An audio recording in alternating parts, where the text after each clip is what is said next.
पहाड़ी पर बना वो घर, लिखा है रुस्किन बॉन्ड ने, अ face in the dark and other hauntings में।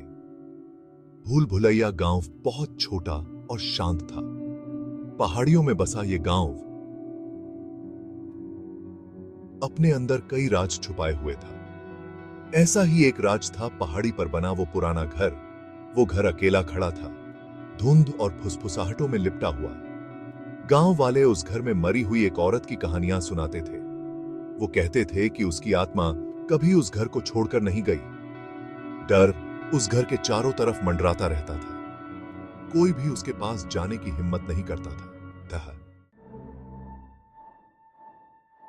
एक शक्की की हिम्मत। राघव अलग था। गांव में नया होने की वजह से वो उनकी कहानियों पर हंसता था। उसे भूतों पर यकीन नहीं था। राघव तो विज्ञान और तर्क का आदमी था। उसके लिए डर बस एक वहम था। उसने ठान लिया कि वो गांव वालों को गलत साबित करके रहेगा। वो उस भूतिया घर के पीछे का सच सबके सामने लाएगा। अनसुनी चेतावनियां। राघव का एक दोस्त था, विवेक। वो एक नेक दिल इंसान था जो गांव की कहानियों को सुनकर बड़ा हुआ था। उसने राघव से बहुत विनती की, वहां मत जा। उसने आग्रह किया, कहानियां सच हैं, उस बुढ़िया की आत्मा तुम्हें नुकसान पहुंचाएगी। राघव हंस पड़ा। उसने एक न सुनी। एक टॉर्च और अपनी शंकाओं से लैस वो उस घर की तरफ चल पड़ा। सूरज डूबने लगा था। आसमान नारंगी और बैंगनी रंग में रंग गया था। परछाइयां और सन्नाटा। जैसे जैसे राघव उस घर के करीब पहुंचता गया, हवा ठंडी होती गई। उसने किरकिराते हुए गेट को धक्का देकर खोला। सन्नाटे में आवाज गूंज गई। बरामदे पर कदम रखते ही उसकी रियर एज की हड्डी में सिहरन दौड़ गई। घर में सन्नाटा था, लेकिन ऐसा लग रहा था जैसे वो जिंदा हो। उसने लकड़ी का भारी दरवाजा धक्का देकर खोला और अंदर कदम रखा। उसकी टॉर्च की रोशनी में धूल घूम रही थी। हर कोने में मकड़ियों के जाले लटके हुए थे। उसने एक कदम आगे बढ़ाया। अचानक उसके पीछे का दरवाजा जोर से बंद हो गया। राघव पीछे मुड़ा। उसका दिल जोर जोर से धड़क रहा था। उसने दरवाजे के हैंडल को घुमाने की कोशिश की। वो हिला तक नहीं। उसके सीने में दहशत बढ़ने लगी। वो फंस गया था।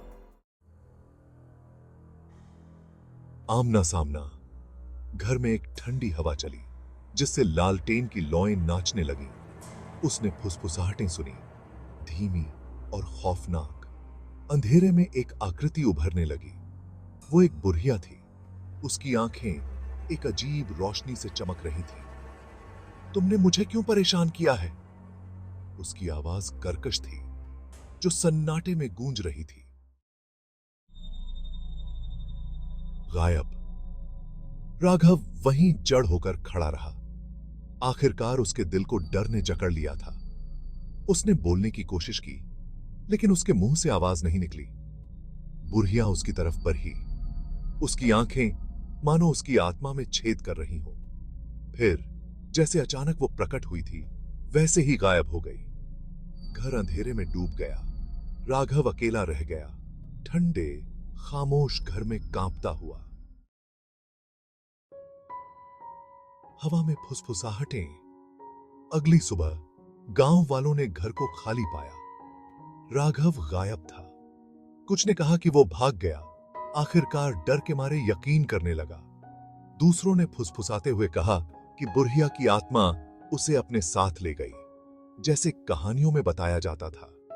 सच एक रहस्य बनकर रह गया, घर के सायों में खो गया। दहशत जारी है।